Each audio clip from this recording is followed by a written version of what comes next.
ShaneTheMan here, and in case you're wondering why I'm in here with this kind of a poor light situation going on, if you watched my video I did the other day, the like let's eat and talk video, the mukbang, you know, kind of where I'm eating sushi and fried rice and just talking about, you know, what I plan to do with YouTube and everything.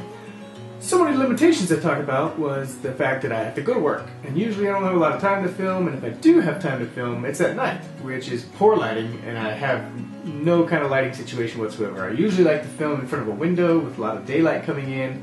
I think it looks nice, but you know, when it's nighttime after work and I'm busy and stuff, I really have no other time to film a lot other than at night. And then I'm stuck with poor fluorescent room lights and, you know, whatever. I can't even really get good videos. It looks kind of crappy. I don't like it. I don't feel good about it. So today I'm going to show you one of the solutions I got, which is, as you've seen in the title, the Diva ring light Nebula. And I'll grab it right here. So the ring light Nebula comes in this box. Looks like this. On the back, it's got some cool pictures and everything. This one here, the Diva ring light Nebula, is the more expensive of the few.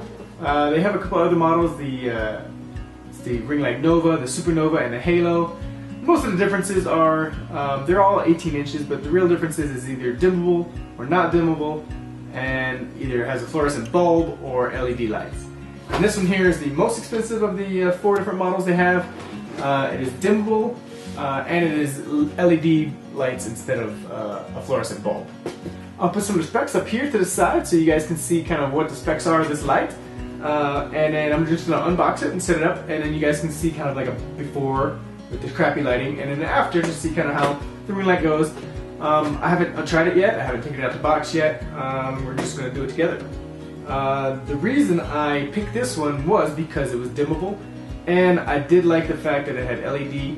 I thought it would be more consistent. I wouldn't have the risk of breaking it as easy, and I just thought it would be a lot nicer and a little bit cleaner. And I'll put all the links down below where you can buy either this one or any of the Nova or the Halo, the other models you like, if you like the video and you like how it looks and you think it might work for you. So let's open it up and get started.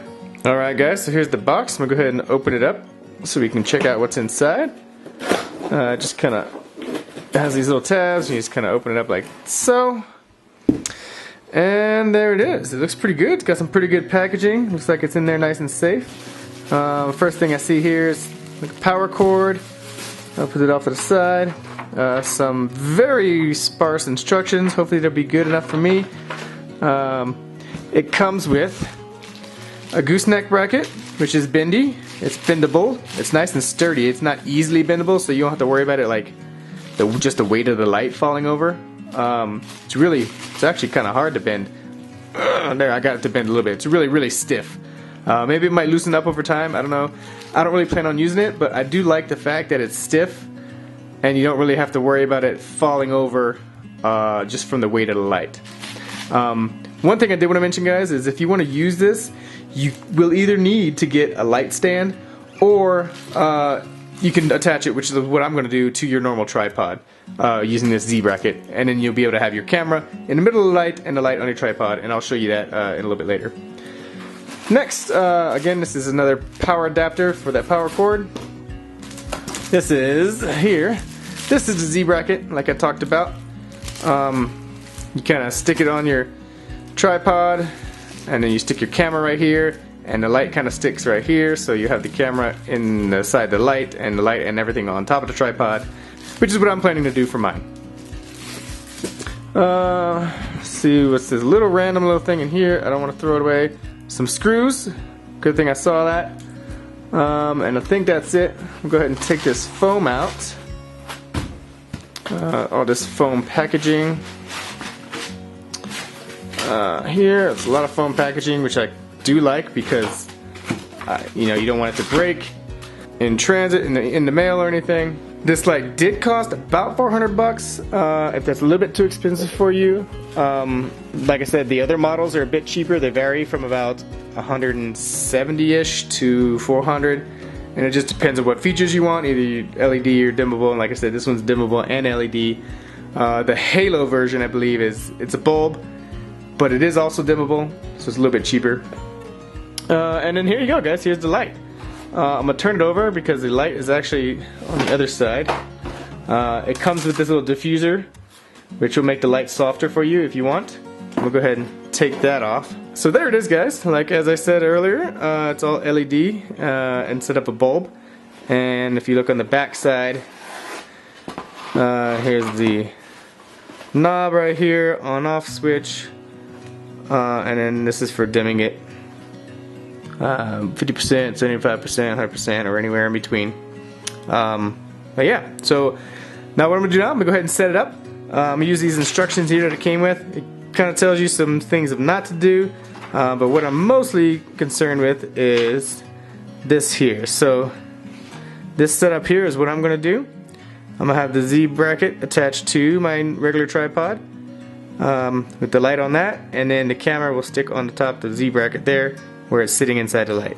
So I'll go ahead and set it up, guys, and be right back. You can see how it is.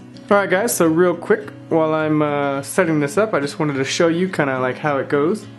The Z bracket here just attached to the little clip plate for my tripod with just a regular, just like you would screw it to your camera. The screw just screw right back into the bottom of the Z bracket, and the Z bracket connected to the ring light just like so.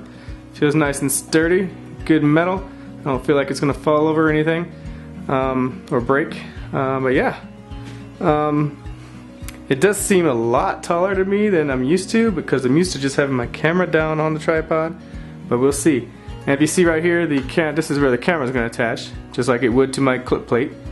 And yeah, so I'm going to go ahead and do that, and we can hook it up and see how it goes. Alright guys, so I have the ring light all set up. I have my camera on the tripod, everything's set up nice, should work, and I'm going to turn it on now. So here's a before shot with just my regular room lights that are kind of crappy. And here I'm going to turn the ring light on. Let me make sure it's all the way down to the lowest dimmable setting. And alright guys, so it's on now. This is the lowest setting it'll go. It's 0%. It kind of looks like it's warming up a little bit, but it's pretty steady. All the lights are on. Nothing seems to be burnt down on me. A couple things I do want to note that I'm happy about is that I still have room to see my little flip out screen on my camera, so I can tell what, to make sure I'm in the frame or not. And there's also plenty of room to put a mic on top of my camera still for the Rode mic that I'll attach on there for better audio. I was a bit worried. The 18-inch diameter of this ring light, and I think all the Diva ring lights are 18 inches, really helps with that. There's plenty of room for your camera, your mic, and you can still see your monitor or your flip out screen that you have for your filming videos. So like I said, this is on 0% right now. I'm going to turn it up to about 50%. See how that is. Find the knob in the back, so I can turn it up. Woo! There we go. Now this is barely up. So right now it's on, it's not even barely above 0 right now. I'm going to go to 50 and you guys can see. Alright guys, so this is 50%. Right now I have auto white balance on. I'll probably want to adjust the balance and see how it works, get my camera adjusted on manual settings for this ring light now.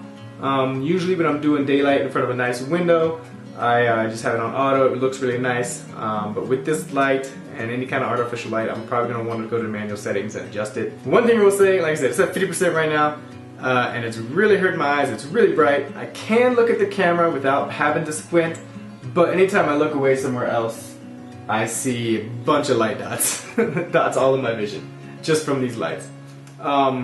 I can't really tell really well if it's lighting me good or not, because now it's kind of bright for me to see. My eyes are adjusting a bit. The lighting does look a little bit better, I think. Like I said, I might want to still get some fill lights. Those are really cheap, just some fill lights on the side to fill in the shadows maybe. Or like I said, I'll adjust the white balance and see how my manual settings go. Let me go ahead and turn it up for you guys to see. And again, this is without the diffuser, so I'm going to put the diffuser on afterwards as well so we can see how that goes. I'm going to turn it up all the way to 100%. Alright, woo! Super bright. I can't even stand that close anymore. So this is 100%. Super, super bright light. A whole lot of light. It really lights up the background a lot. Like I said, I might need some fill lights on the sides, but it's a lot better than just having this crappy yellow, probably 3000K lights in my room here.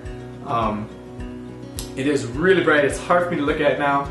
I can't force myself to talk to the camera without squinting or anything, but if I don't think about it, I will find myself to start squinting just because it's really bright in my face here. Yeah, but here it goes. So now I'm going to go ahead and put the diffuser on, see how that goes. I have a good feeling that it's probably going to feel a lot better and look a lot softer and nicer and be easier for me to talk to the camera as well. So go ahead and do that. Okay guys, so this is a lot better. I have the diffuser on. It's still at 100% brightness and it's a whole lot easier to talk to the camera. It does look a lot softer. It's not so bright and sharp in my face. I can see my monitor very good. It's comfortable for me to talk in front of the camera. And like I said, it's at 100% brightness right now, so this is a whole lot better. If you get this, I recommend using it with the diffuser, unless you're going to be really far away from the camera and you'll have a lot of fill lights or whatever kind of lighting setup you have. But overall, right now, I'm happy with this. This is really going to work for me. I'll be able to film in the nighttime a lot better without having to worry about my lighting being really, really shit. There we go. Right now, I've turned it down to, let's see. Right now, it's just above 50%. And as you can see, behind me is really nice. There's not a whole lot of shadows. It looks good for filming at night. I can get really, really close in the camera. It's got the contrast now. This is good for if you're going to stand close and kind of just talk or sit and talk. It's really good for the beauty vloggers. They like to use this ring light to get their makeup in and get real close. And there's a lot of good lighting on their face and everything. But yeah, this is going to work for me. I like it. I may get a couple fill lights like I mentioned, but overall I'm really happy with it. Fills in the light a lot better than these crappy lights up here, and I'll be able to film now. When the sun is down, I don't have a lot of natural light. But anyway guys, thanks for watching. Give it a thumbs up, subscribe if you're not. I do all kinds of food tasting videos, I do some review videos and different kind of things. I like to do some vlogs and all that, so subscribe if you like my videos, if you want to watch some more. Leave some comments down below. I reply to all my comments. Let me know what you thought about this video. And as always guys, till next time.